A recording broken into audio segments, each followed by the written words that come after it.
بسم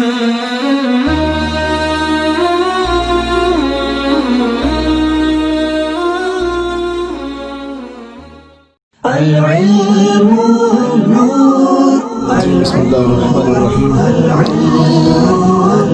اللہ کے فضل اور اس کی توفیق سے انشاءاللہ عز و جل آج ہم سبق نمبر 11 پڑھیں گے۔ اللہ تبارک و تعالی ہمیں اچھے انداز سے ہدایت النحو کا سبق پڑھنے، پھر اس کو یاد کرنے اور پھر دوسروں کو پڑھانے کی توفیق عطا فرمائے۔ آگے ہم ام العدل سے لے کر جمعہ تک، یعنی ام الوصف سے پہلے اس کے اندر ہم انشاءاللہ 3 چیزیں بیان کریں گے۔ کتنی چیزیں بیان کریں گے؟ 3 چیزیں بیان کریں گے۔ نمبر 1 عدل کا لغوی معنی اور اصطلاحی معنی بیان کریں گے جی۔ نمبر 2 عدل تقدیری اور عدل تحقیقی کی تعریف اور اس کی مثالیں انشاءاللہ بیان کریں گے۔ نمبر 3 عدل کس کے ساتھ جمع نہیں ہو سکتا اور کس کے ساتھ جمع ہو سکتا ہے جی، دلیل کے ساتھ انشاءاللہ بیان کریں گے۔ کمال ہو جی۔ اچھا، سب سے پہلی بات عدل کا لغوی معنی جی۔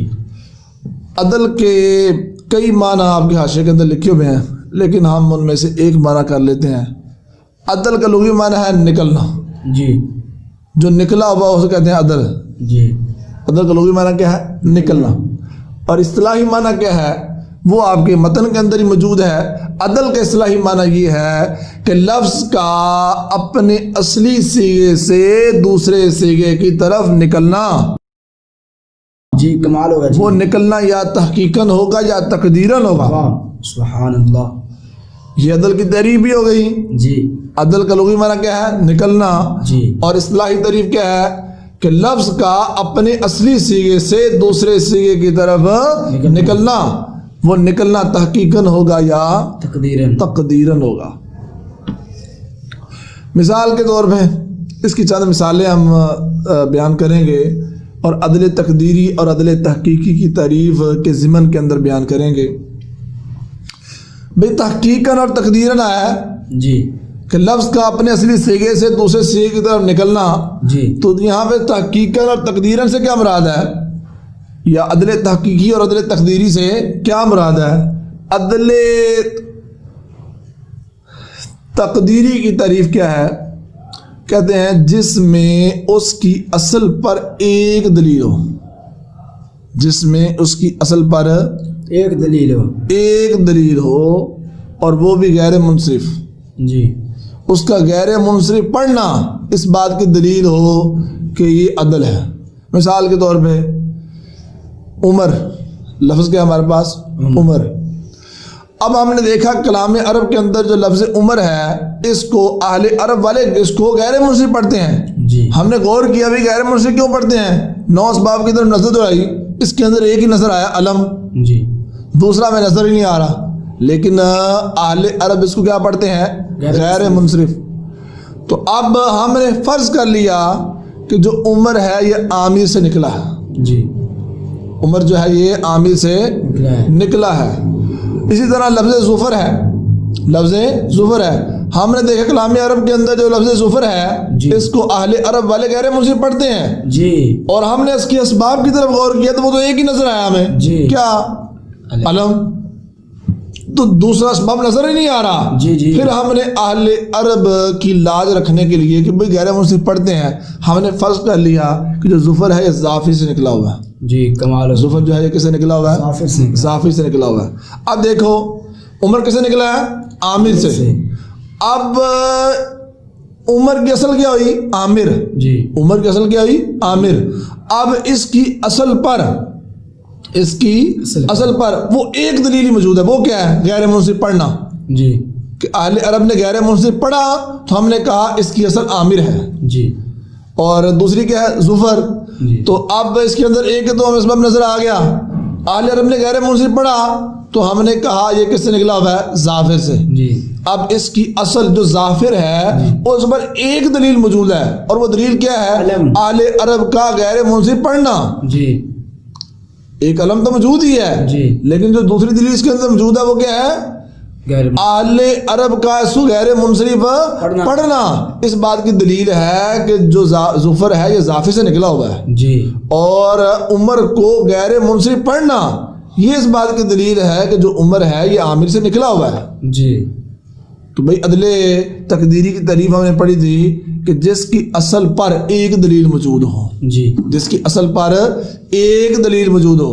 اب عمر کی اصل کیا ہے؟ عامر. تو اس کی اصل پر ایک دلیل موجود وہ کیا ہے؟ اہل عرب کا غیر منصرف پڑھنا. جی، اور جو ظفر ہے یہ کس سے نکلا ہوا ہے؟ ظافر سے. جی. تو اب اس کی اصل پر ایک دلیل موجود ہے اور وہ کیا ہے؟ اہل عرب کا اس کو غیر منصرف پڑھنا. تو اب دیکھ لو جو عمر ہے یہ عامر سے نکلا ہے اپنے اصلی سیغے سے، یعنی عامر سے دوسرے سیغے کی طرف نکلا ہوا ہے. جی. اور یہ نکلنا تقدیرن ہے. جی. اور تقدیرن کا مطلب کیا ہے؟ جس کی اصل پر ایک دلیل موجود ہو. اب عمر کی اصل کیا ہے؟ عامر. جی. اس کی اصل پر دلیل کیا موجود ہے؟ اہل عرب کا اس کو غیر منصرف پڑھنا. جی، اور ظفر یہ ظافر سے نکلا ہوا ہے اس کی اصل پر دلیل کیا موجود ہے؟ اہل عرب کا اس کو غیر منصرف پڑھنا. جی، کمال ہو. جی، اور تقدیری عدل تقدیری کی تعریف کیا ہے؟ اور تحقیقی عدل تحقیقی کی تعریف یہ ہے کہ جس میں اس کی اصل پر اصل پر دو دلیلیں موجود ہوں. جی. کتنی دلیلیں موجود ہوں؟ دو دلیلیں موجود ہوں. مثال کے طور پہ کثلاث کیا لفظ ہے؟ ثلاث. اب دیکھو ثلاث جو ہے اس کی اصل ہم نکالتے ہیں پہلے، وہ ہے ثلاثتن. جی، ثلاث کی اصل کیا ہے؟ ثلاثتن. اب دیکھو جو لفظ ثلاث ہے جی. اس کی اصل ہم نے کیا نکالی؟ ثلاثتن. اب اس کی اصل پر دو دلیلیں ڈھونڈنی ہیں. جی، کتنی دلیل نکالی ہیں؟ دو دلیلیں. نمبر ایک ہم نے کہا بھی ثلاثتن اس کی اصل ہے. جی، نمبر ایک دلیل دو غیر منصرف پڑھنا جی. کہ اہل عرب اس کو غیر منصرف پڑھتے ہیں. جی، ٹھیک ہو گیا، ایک دلیل ہوگی. جی، دوسری دلیل کیا ہے؟ دوسری دلیل ہم نے کہا کہ جو ثلاث ہے اس کا معنی کیا ہے؟ اس کا معنی ہے تین. جی. ثلاث کا معنی کیا ہے؟ تین. لفظ ایک ہے، معنی دو کر رہے ہیں. جی، تو حالانکہ لفظ کی زیادتی معنی کی زیادتی پر دلالت کرتی ہے. تو یہاں پہ لفظ ایک ہے، معنی دو کر رہے ہیں. جی، پتہ چلا یہ اس کی اصل کچھ اور ہے. جی، یہ ثلاثتن سے نکلا ہوا ہے. جی، کیونکہ اس کا معنی ہے تین. جی، جی، کمال. اب ثلاث کی اصل پر دو دلیلیں موجود ہیں. ثلاث کی اصل کیا ہم نے نکالی سب سے پہلے؟ ثلاثتن. اب اس کی اصل پر دو دلیلیں موجود ہیں. ایک وہ غیر منصرف ہو گیا. جی، دوسری دلیل کیا ہے کہ ہم ثلاث کا معنی کر رہے ہیں تین. جی، اور لفظ ایک ہے، معنی دو کر رہے ہیں. حالانکہ لفظ کی زیادتی معنی کی زیادتی پر دلالت کرتی ہے. جی. پتہ چلا اس کی اصل کچھ اور ہے. جی. کیونکہ معنی زیادہ ہو رہا ہے، لفظ ایک ہے. جی، کمال ہو. معنی دو ہے اور لفظ ایک ہے. پتہ چلا بھی اس کی اصل ثلاثتن ہے. جی، بھی عین ہی یہی تقریر ہے مسلس کے اندر بھی. واہ، کمال. یہ بھی عدل تحقیقی کی مثال ہے. دو مثالیں ہم نے پہلے پڑھی کس کی؟ عدل تقدیری کی. جی. عمر اور ظفر. جی. اور اس کے بعد چار مثالیں ہم پڑھ رہے ہیں کس کی؟ عدل تحقیقی کی. ایک پڑھ لی. مسلس کے اندر بھی یہی تقریر ہوگی. جی. کیسے؟ مسلس اس کی اصل بھی ہے ثلاثتن. جی. اب اس کی اصل پر کتنی دلیل ہونی ہے؟ دو. ایک تو غیر منصرف پڑھنا، جی. ایک دلیل ہوگی. جی. دوسری کیا ہے؟ مسلس کا معنی ہم کر رہے ہیں تین. جی، مسلس کا معنی کیا ہے؟ تین. لفظ ایک ہے، معنی دو کر رہے ہیں. جی. پتہ چلا یہ بھی کسی سے نکلا ہوا ہے. جی. اور وہ کیا ہے؟ ثلاثتن ہے. جی. تو اب اس کی اصل پر کتنی دلیلیں موجود ہوگی؟ دو. تو یہ کیا ہے؟ عدل تحقیقی. جی. اب دیکھو تیسری مثال کیا ہے؟ اخر. جی. کیا مثال ہے؟ اخر. جو اخر ہے یہ اخرا کی جمع ہے. جی. آپ نے اس میں تفسیر گردان تو پڑھی ہوگی. اخرا یعنی اخریاتن اخر پڑھی ہے نا؟ جی. جی. تو یہ اخرا کی جمع ہے. اور جو اخرا ہے یہ آخر اس میں تفضیل کی مؤنث ہے. واہ. پتہ چلا اخرو بھی کیا ہے، اس میں تفضیل ہے جی اور اس میں تفضیل کتنے طریقوں سے استعمال ہوتا ہے؟ 3 طریقوں سے آپ پڑھ چکے ہیں، جی یا تو الف لام کے ساتھ آتا ہے، یا من کے ساتھ استعمال ہوتا ہے، یا اضافت کے ساتھ استعمال ہوتا ہے۔ ان میں سے کسی سے استعمال ہوا ہے جی؟ نہیں ہوا جی ایک دلیل تو اس پر یہ ہو گئی اس کی اصل پر اس غیر منصرف پڑھنا، جی اور دوسری دلیل کیا ہے؟ یہ اس میں تفضیل ہے، 3 طریقوں میں سے کسی طریقے کا استعمال نہیں ہوا، جی پتہ چلا یہ کسی نہ کسی سے نکلا ہوا ہے، جی یا تو اصل میں الاخر تھا، جی واہ الف لام کے ساتھ تھا، جی یا اخر من تھا، جی یا اخر من تھا من تھا۔ آپ کہہ رہے ہوں گے استاد صاحب تیسری بات تو آپ نے کی کوئی نہیں اضافت والی، جی تو اضافت والی بات تو تب کرتے جب اس کا مضاف الیہ ہوتا، جی تو واہ مضاف الیہ تو ہے ہی کوئی نہیں، تو ہم نے اضافت کی بات کیوں کرنی ہے؟ جی کمال ہو گیا جی تو آپ کہیں گے بھائی اس کا مضاف الیہ ہو سکتا ہے حذف کر دیا ہو، جی جی تو بھائی جب مضاف الیہ حذف کرتے ہیں تو اس وقت جو مضاف ہوتا ہے وہ مبنی ہوتا ہے، جی جب مضاف الیہ حذف کرتے ہیں تو اس وقت مضاف پر مضاف الیہ کے حذف کی وجہ سے تنوین آتی ہے، جی اور اس پر تنوین بھی کوئی نہیں ہے۔ جی جی جب مضاف الیہ حذف کرتے ہیں تو اس وقت مضاف الیہ کے حذف کے عوض اس جیسا ایک وہاں پہ موجود ہوتا ہے۔ جی آپ اگر کہیں کہ یہاں پہ اخرو کا مضاف الیہ حذف کیا ہے تو ہم کہیں گے کہ بھئی نہ اس میں تنوین آ رہی ہے، نہ یہاں پہ مضاف الیہ جیسا کوئی اور ہے، جی گل سمجھ آ رہی، جی جی نہ مضاف الیہ کے عوض مضاف پر الف لام آ رہا ہے، جی تو پتہ چلا اس کا مضاف الیہ ہے ہی نہیں، حذف نہیں کیا، جب مضاف الیہ اس کا ہے ہی نہیں تو تیسری صورت تو ہو ہی نہیں سکتی، جی لہذا پتہ چلا جو اخرو ہے یہ یا تو الاخرو سے نکلا ہوا ہے جی یا اخرو من سے نکلا ہوا ہے۔ جی کمال ہو گیا جی تو آپ اس کی اصل پر کتنی دلیلیں موجود ہوگی؟ 2، ایک غیر منصرف پڑھنا جی اور دوسرا ہم نے آپ کو سمجھا دیا کہ یہ الاخرو سے نکلا ہوا ہے یا اخرو من سے نکلا ہوا ہے۔ کیوں؟ جو اخرو ہے یہ جو اخرا ہے اس میں تفضیل اس کی کیا ہے؟ جمع ہے، اور جو اخرا ہے یہ آخر اس میں تفضیل کی مؤنث ہے، جی پتہ چلا اس میں تفضیل ہے اور اس میں تفضیل 3 طریقوں میں سے کسی کا استعمال نہیں ہوا، پتہ چلا یہ الاخر سے نکلا ہوا ہے یا اخرو من سے نکلا ہوا ہے۔ تو اب اس کی اصل پر کتنی دلیلیں موجود ہو گئیں؟ 2، لہذا پتہ چلا یہ عدل تحقیقی کی مثال ہے۔ کمال ہو کتنی بات سمجھ میں آ گئی؟ جی جی سبحان اللہ جی اللہم صل وسلم۔ اگلا ہے جمع، کیا ہے؟ جمع۔ جو جمع ہے آپ کے حاشیہ نمبر 3 کے اندر کہتے ہیں اس کی جمع ہے جمعاؤ، جو جمع ہے یہ جمعاؤ کی جمع ہے، جمعاؤ کی جمع ہے۔ دیکھو جمعاؤ یہ کس وزن پر آ رہا ہے؟ فاعلاؤ کے وزن پر آ رہا ہے جی اب جو جمعاؤ ہے اس کی 2 قسمیں ہیں، کتنی قسمیں ہیں؟ 2، نمبر 1 صفتی، نمبر 2 اسمی، جی آپ کی حاشیہ نمبر 3 کے اندر یہ بیان ہے، نمبر 1 صفتی، نمبر 2 اسمی۔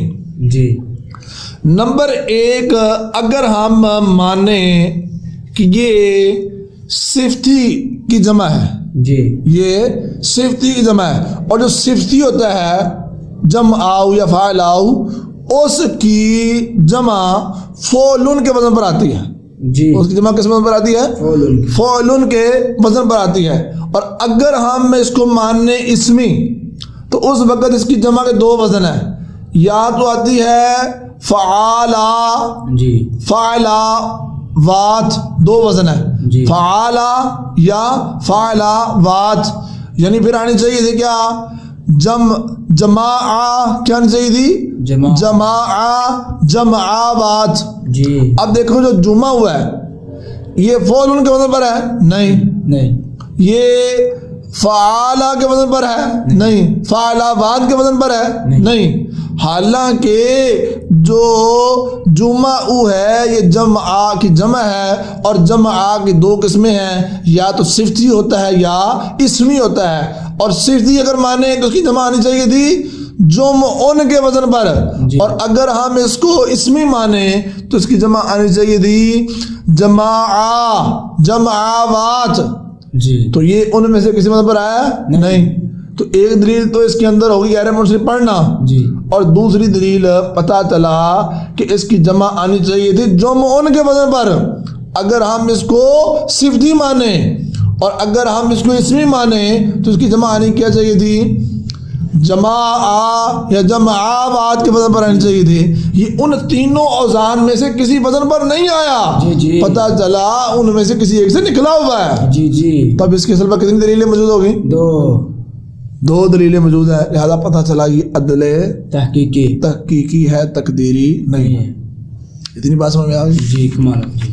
اچھا، آخری بات اس کے اندر ہم نے یہ بیان کرنی تھی کہ جو عدل ہے یہ کس کے ساتھ جمع ہوتا ہے اور کس کے ساتھ جمع نہیں ہوتا، اور دلیل بھی بیان کرنی ہے۔ جو عدل ہے یہ وزن فعل کے ساتھ کبھی بھی جمع نہیں ہوتا جی، اور المیت کے ساتھ جمع ہو جاتا ہے، المیت کے ساتھ جمع ہو جاتا ہے۔ کس کے ساتھ جمع نہیں ہوتا؟ وزن فعل کے ساتھ، وزن فعل کے ساتھ کبھی بھی جمع نہیں ہوتا، المیت کے ساتھ جمع ہو جاتا ہے۔ کیوں بھئی ایسا؟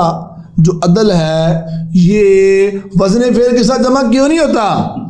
ہم نے کہا حاشیہ نمبر آپ کا ہے 2، ہم نے کہا عدل کے 6 اوزان ہیں۔ کتنے اوزان ہیں؟ 6 اوزان ہیں۔ فعالو جیسا کہ ثلاثو جی، نمبر 2، اب آخری ہم پڑھیں گے فعالو فعالو فعالو فعالو، اب آ جو دوسرے نمبر پہ مفعلو، کتنے وزن ہو گئے؟ 3، فعالو فعالو مفعلو، جی، پھر فعالو جی، فعالو، پھر فعالی، کیا؟ فعالو فعالی فعلی، جی، فعالو فعالی فعلی، کتنے ہو گئے؟ 6، فعالو فعالو مفعلو، جی، فعالو فعلی اور فعلی۔ تو جو عدل کتنے اوزان ہیں؟ 6۔ تو اب ان اوزان میں سے کوئی ایک وزن بھی وزن فعل والا نہیں ہے۔ جی کمال ہوگا جی۔ عدل کے اوزان اور ہیں جی، اور وزن فعل کے اوزان اور ہیں جی، تو بھئی اس کے اوزان اور ہیں، اس کے اوزان اور ہیں، تو یہ کیسے جمع ہو سکتے ہیں؟ کمال ہوگا جی۔ اصل میں فعل کے اوزان کون سے ہیں؟ یہ بھی آپ کے حاشیے کے اندر بیان کیا با علم سے، لا لکھا ہوا ہے نا، جی، با علم، تو وہ کون سا؟ نمبر 1 اکرمہ اور اکرمہ، معروف مجہول دونوں، جی، دوریبا صرف مجہول، دحرجا صرف مجہول، اور تدحرجو اور تدحرجو معروف و مجہول۔ جی، یہ والے اوزان وزن فعل کے اوزان کے اندر معتبر ہیں، جی، اور وہ جو پہلے 6 بیان کیے ہیں وہ عدل کے اندر معتبر ہیں، جی، عدل کے اوزان اور ہیں اور وزن فعل کے اوزان اور ہیں، تو لہذا جب اس کے اوزان اور ہوئے، اس کے اوزان اور ہوئے، تو یہ آپس میں جمع کیسے ہو سکتے ہیں؟ جی، کافیہ کے اندر پڑھا ہوا ہے وَهُمَا مُتَضَادَانِ، یہ دونوں آپس میں ضدی ہیں، جی، جمع نہیں ہو سکتے۔ جی، جی، جب یہ جمع نہیں ہو سکتے تو اس وجہ سے جو عدل ہے یہ وزن فعل کے ساتھ کبھی بھی جمع نہیں ہو سکتا، المیت کے ساتھ جمع ہو جاتا ہے، جیسا کہ کیا عمرہ و زفارہ، اس کے اندر عدل بھی ہے، جی، علم بھی ہے، اور جو عدل ہے یہ وصف کے ساتھ جمع بھی ہو جاتا ہے۔ جو آگے 4 مثالیں ہم نے آپ کو دی ہیں کس کی؟ عدل تحقیقی کی، ان کے اندر ایک وصف ہے اور ایک عدل ہے۔ جی، ثلاث اس کے اندر بھی وصف ہے اور ایک عدل ہے، اس مثلث اس کے اندر بھی ایک وصف ہے اور ایک عدل ہے، اور اسی طرح اوخارو کے اندر بھی ایک وصف ہے اور ایک عدل ہے، جمعہ کے اندر بھی ایک وصف ہے اور ایک عدل ہے۔ اتنی بات سمجھ میں آ گئی؟ جی، دیکھو، اما العدل، برحال عدل، فہو تغیر اللفظ من صیغته الاصلیۃ الی صیغۃ اخری تحقیقا او تقدیرا، برحال عدل، فہو پس وہ کون عدل، تغیر اللفظ وہ لفظ کا بدلنا ہے یا نکلنا ہے، من صیغته الاصلیۃ اپنے اصلی صیغے سے، الی صیغۃ اخری دوسرے صیغے کی طرف، تحقیقاً او تقدیراً وہ نکلنا یا تو تحقیقاً ہوگا یا تقدیراً ہوگا، یہ ہم نے آپ کو سمجھا دیا تحقیقاً اور تقدیراً۔ ولا یجتمع مع وزن الفعل اصلا، اور وہ جمع نہیں ہوتا کون؟ عدل، مع وزن الفعل وزن فعل کے ساتھ اصلا کبھی بھی، جی، اس کو ابداً کے معنی میں لے کے ترجمہ بھی کر سکتے ہیں، کہتے ہیں ولا یجتمع مع وزن الفعل ابداً، اور جو عدل ہے یہ کبھی بھی وزن فعل کے ساتھ جمع نہیں ہوتا. وہ یجتمع مع العلمیتی اور وہ جمع ہوتا ہے کون؟ عدل. عدل مع العلمیتی علمیت کے ساتھ جمع ہو جاتا ہے کا امرا و سفارا. ومع الوصف اور جو عدل ہے یہ وصف کے ساتھ بھی جمع ہو جاتا ہے کا ثلاثہ جیسا کہ ثلاث و مثلث اور مثلث و اخرا و جمع اخرا اور جمع. جی کمال. بات سمجھ میں آ گئی؟ جی سبحان اللہ. اللہ تبارک و تعالی ہمیں آج کے سبق کو اچھے انداز سے یاد کرنے کی توفیق عطا فرمائے.